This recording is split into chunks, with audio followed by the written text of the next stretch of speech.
जब भी हमें सुनने को मिलता है कि किसी बड़े कंपनी में किसी इंडियन को सीईओ बनाया गया है तो हमें बहुत खुशी होती है और हम इस बात को बहुत प्राउड से बोलते हैं और बोलना भी चाहिए, क्योंकि आज के टाइम पर हमारी कंट्री दुनिया की टॉप टैलेंट प्रोड्यूसर बन चुकी है। हमारे talented engineer silicon valleys create कर रहे हैं, हमारे रिसर्चर दुनिया की टॉप एडवांस लेबोरेटरीज में रिसर्च कर रहे हैं, हमारे entrepreneur billion dollar business create कर रहे हैं और तो और इंडियन ओरिजिन लीडर्स आज दुनिया के टॉप एमएनसीज को लीड कर रहे हैं। बट यहाँ पर प्रॉब्लम ये है कि अगर इंडिया इतना ही ज्यादा टैलेंट प्रोड्यूस कर रहा है तो फिर ये जो टैलेंट है ये इंडिया की जगह किसी और कंट्रीज को क्यों बिल्ड कर रहे हैं। हर साल लाखों स्टूडेंट्स, इंजीनियर, डॉक्टर, एंटरप्रेन्योर अपने ब्राइट फ्यूचर के लिए इंडिया छोड़ रहे हैं। जियोपॉलिटिकल और ग्लोबल इकोनॉमी के टर्म में इसे कहा जाता है ब्रेन ड्रेन। और लॉन्ग टर्म में ये सिचुएशन किसी कंट्री के लिए कितनी ज्यादा डेंजरस हो सकती है ये आप सोच भी नहीं सकते।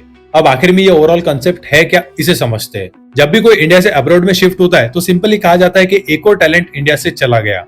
बट आज के टाइम पर पूरी दुनिया बहुत अलग हो चुकी है। एक इंजीनियर बैंगलोर में बैठ के अमेरिकन कंपनीज के लिए काम कर सकता है, एक स्टार्टअप फाउंडर इंडिया में बैठकर सिलिकॉन वैली से फंड रेज कर सकता है।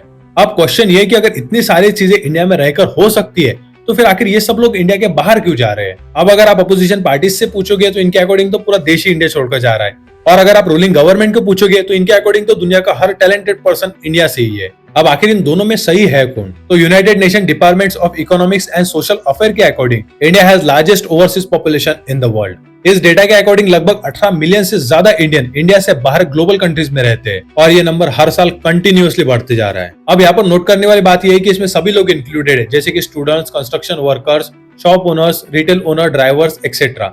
अब हम इसे डायरेक्टली ब्रेन ड्रेन तो नहीं कह सकते, क्योंकि ब्रेन ड्रेन तो तब कहा जाता है जब कंट्री के एजुकेटेड और स्किल्ड स्टूडेंट्स इंडिया से बाहर जाए। मिनिस्ट्री ऑफ एक्सटर्नल अफेयर्स के 2024 के डेटा के अकॉर्डिंग अभी तक लगभग 1.3 मिलियन स्टूडेंट्स इंडिया से बाहर जा चुके हैं। 5 साल पहले ये नंबर 7.5 लाख पर था, जो कि 5 साल में 75% से बढ़ चुका है। अब ये लोग अब्रॉड जा रहे हैं, ये प्रॉब्लम नहीं है, प्रॉब्लम है इनका वहां पर सेटल हो जाना।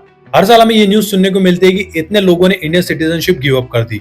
अब इसमें इन लोगों की भी कोई गलती नहीं है, क्योंकि इंडिया ड्यूल सिटीजनशिप अलाउ नहीं करता। यानी कि अगर आप किसी और कंट्री की सिटीजनशिप ले रहे हो तो आपको अपना इंडियन पासपोर्ट सबमिट करना होगा। और यही रीजन है कि 2011 से लेकर 2023 के बीच में लगभग 2.1 मिलियन इंडियंस अपनी सिटीजनशिप गिव अप कर चुके हैं। अकेले 2023 में लगभग 2,16,000 इंडियंस ने अपनी सिटीजनशिप गिव अप कर दी और ये नंबर भी हर साल कंटिन्यूअसली बढ़ते जा रहा है।